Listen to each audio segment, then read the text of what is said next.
Hi, welcome back to the channel. Today's video is a very requested video. It's all about the plant updates.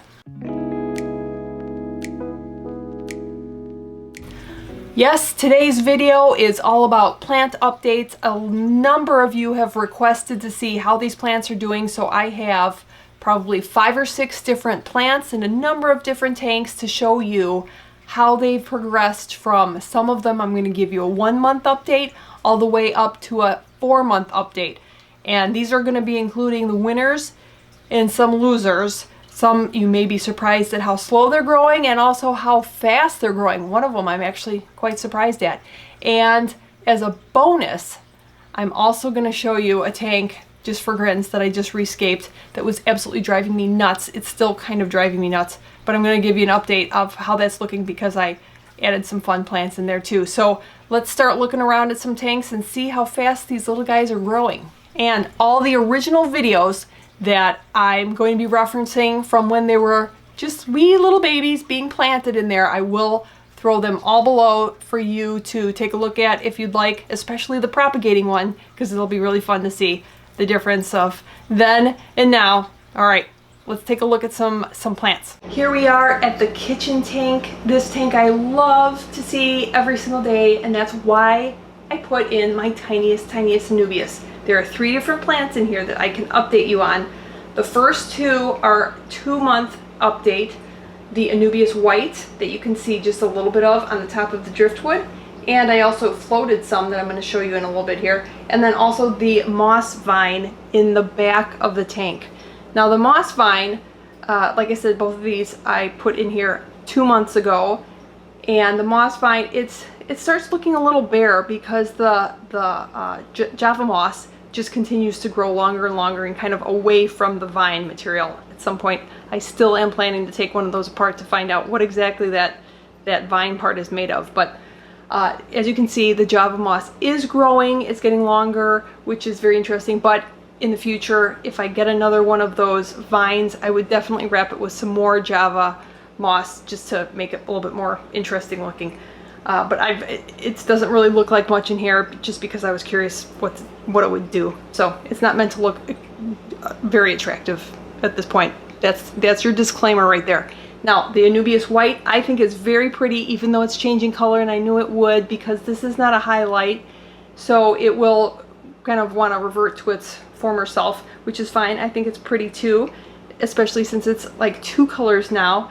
And I'll show you what I have floating on top. I do have some more little plants just kind of floating and hanging out, and they are also changing and kind of half and half. But I still really love it. It's staying small, and it's just a very fun plant. And all of them have done really great. I haven't had any die off.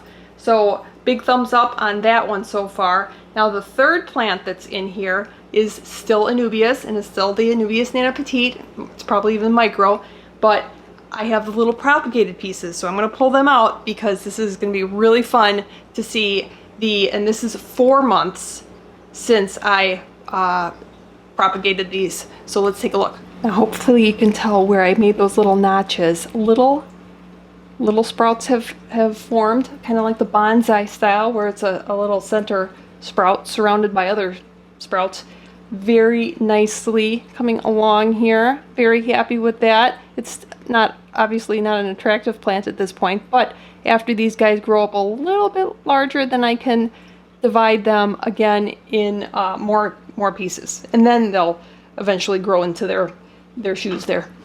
And then from the video when I cut off a little piece over here, so yeah, very happy with how they are growing, and it's been 4 months, so you can tell they're a very slow grower. This tank is my upside down tank for Fireball. The Scape is doing really great, except for, I don't know if you noticed what is missing. Yes, the Java fern. I pulled out nearly all of the Java fern. It did not do well in this tank. There are other tanks that it's doing just fine in, except for in the back here. You can just make it out. There's just a little tiny part that's doing actually just fine. It's surviving. And there are some babies on a a leaf that's floating around there somewhere. I tried to locate it, but of course it's hiding. But at least Fireball's out to say hi. So yeah, Java Fern, as you probably, a lot of you know, is very finicky. It can be a real stinker. So I have luck with it in some tanks, other tanks not so much. So you just have to go to a plan B, and that will be Anubias. So I will be working with this tank in the future. But in the back, the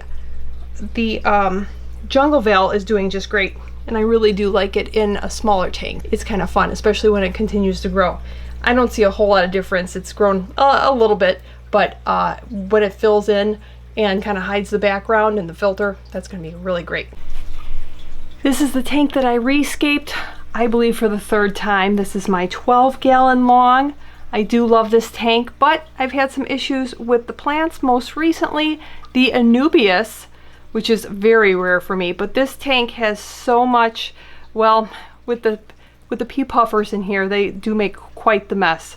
So a lot of the Anubias rhizome was kind of starting to rot a little bit. So to prevent it from getting really bad, I just pulled all the Anubias and I went with some different plants, which is some Jungle Veil, which will grow in very nicely to hide the filters. I just really don't like looking at sponge filters. Hopefully, I'm hoping to switch to hang on back filters. We'll see how that goes. But lots of other plants in here that I added, including some crypts in the back. Then I've got some S. repens in there too. I'm going to see how it does in this tank as well. I did move around the driftwood just a little bit. It's got lots of floating plants, the hornwort and the Sylvinia minima. Some crypts in the back there, and some more on the other side here too. So far it's looking pretty good. It's a very difficult tank to keep clean though, as you can tell. But I did pull a lot of the Jungle Veil from a tank, and I pulled the taller pieces so that it's already kind of laying along the top. I really like the look of that. It's very, it gives a lot of cover too. Here we are in the farm tank, Green Acres, it's also known as, and this is where a lot of my crypts are hanging out, growing very nicely. I've got a variety of the green, red, I got some bronze, and they are doing very well. As you can see, they're getting a lot fuller than when I first planted them. I have added some S. repens in here and also some Bacopa in the back and Rotella, but those are just planted, so there's really no update on that yet. But the crypts are looking very nice. I didn't have a whole lot of melt. This is the 3-gallon that I planted up just 1 month ago, and it looks pretty good. Now the surprising thing about this is, especially if you are a beginner aquatic plant keeper, Crypt Parva is I find it to be a very fast grower. You're gonna see, especially in a smaller tank, it fills in pretty quickly. And it's just been 1 month, so obviously the Jungle Veil in the back hasn't really started to fill in yet, and the Anubias looks pretty much exactly the same.